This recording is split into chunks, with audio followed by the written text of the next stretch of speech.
ये भीम के नाती घटोत्कच के पुत्र, घटोत्कच के बर्बरी के पुत्र हैं। जी जी बर्बरी। तो इस प्रकार से कहते हैं कि ये बहुत वीर थे जी अपने आप में, और इन्होंने भक्ति बहुत करी शिव जी की, शिव जी की भक्ति की, माता की भक्ति की। और एक बार महाभारत का युद्ध चल रहा था, तो रुक जाना भैया, अभी महाभारत का युद्ध चल रहा था, तो इन्होंने सोचा कि हम युद्ध को देखने जा। अपनी माता से आज्ञा का पालन किया कि हम जा रहे देखने के लिए, युद्ध देखने के लिए। माँ ने कहा कि ठीक है जाइए, हारे के सहारे बनना। जी तो उस समय ये पांडव ही हार रहे थे, तो माँ ने तो कहा था कि पांडव हार रहे, तो माँ की का कहने का मतलब यही था कि उन्हीं तरफ से लड़ना। लेकिन जब माँ ने कह दिया कि हारे के सहारे बनना, तो अब इन्होंने सोचा कि जो हारेगा उसके तरफ लड़ेंगे। तो ये 3 वाणधारी है, आपने ये 3 वाण देख लो। अच्छा ये हाँ, तो ये 3 वाण जो हैं, हम्म। ये इनके पास 3 वाण ये शंकर जी ने दिए थे। एक ही धनुष में 3 बाण हैं। ये 3 वाण शंकर जी ने दिए थे, जी और भगवान शंकर ने कहा था कि बेटा ये वाण चलाना नहीं, एक वाण आप चलाओगे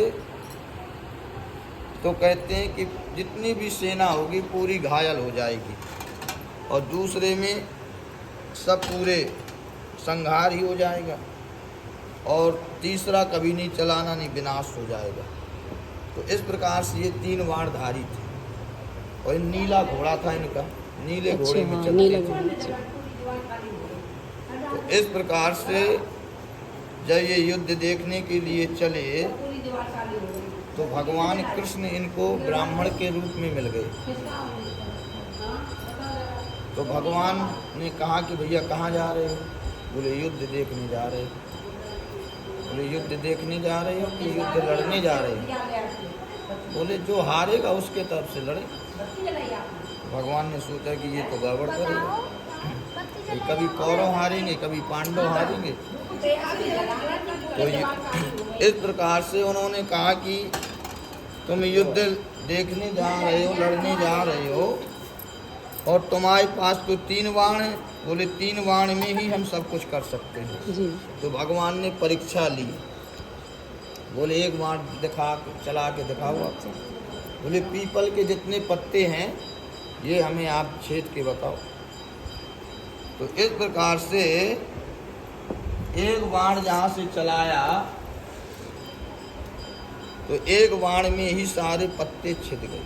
जी तो एक भाग भगवान ने अपने पैरों के नीचे दबा दिया, और वो बाण घूमता घामता भगवान के पैरों के नीचे आया, और उसने कहा कि बर्बरीक ने कि आपके पैरों के नीचे एक पेड़ का पत्ता है।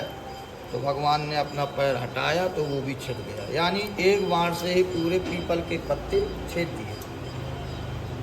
अब भगवान ने सोचा कि ये तो बहुत वीर है, ये तो वास्तव में एक ही बाण से पूरा संहार कर देगा। फिर कहा कि आप और क्या? बोले हम दानी भी बहुत हैं। तो भगवान ने कहा अपना शीश का दान दे दे। तो इन्होंने शीश का दान देने के लिए शीश का दिन चाहिए। हाँ? कलयुग के कल्याण के लिए मुझे एक, ना तो वो शीश मैं दे सकता हूँ ना और कोई दे सकता थोड़ा है। पंडित जी को बोलना। तो कहते हैं शीश का दान चाहिए। तो बोले शीश का दान तो हम दे देंगे महाराज, लेकिन हमारी एक इच्छा है। बोले इच्छा क्या है? बोले इच्छा ये है कि हम युद्ध को देखना चाहते हैं, ये हमारी इच्छा है। तो भगवान ने कहा कि ठीक है तुम्हारी ये इच्छा हम पूरा करेंगे, तुम शीश का दान दे दो। तो उन्होंने अपना शीश का दान दे दिया। भगवान ने अमृत से सींचा और एक बहुत बड़ी पहाड़िया में जा कर के बैठा। जी बोले यहाँ से आप पूरा युद्ध देखोगे, महाभारत का जो भी युद्ध है आप यहाँ से देख लो। बरोबरी वहाँ से देखता है। जब महाभारत का युद्ध पूरा हो गया तो अवमान हो गया पांडवों को कि हमने महाभारत जीत लिया, संहार कर दिया पासारी सेना का, 100 भाइयों को मार दिया। तो भगवान ने कहा कि इनको तो अवमान हो गया। तो भगवान ने कहा कि ऐसा है कि अपन चलते हैं बर्बरीक से पूछते। भाई बर्बरीक ने पूरा युद्ध देखा। तो बर्बरीक के पास गए, बोले भैया ये बताइए कि आपने क्या देखा युद्ध में। बोले महाराज सब आपकी ही मेहरबानी है, जिस तरफ भगवान होंगे वही तो जीतेगा, जहाँ भगवान होंगे जीतेगा वही।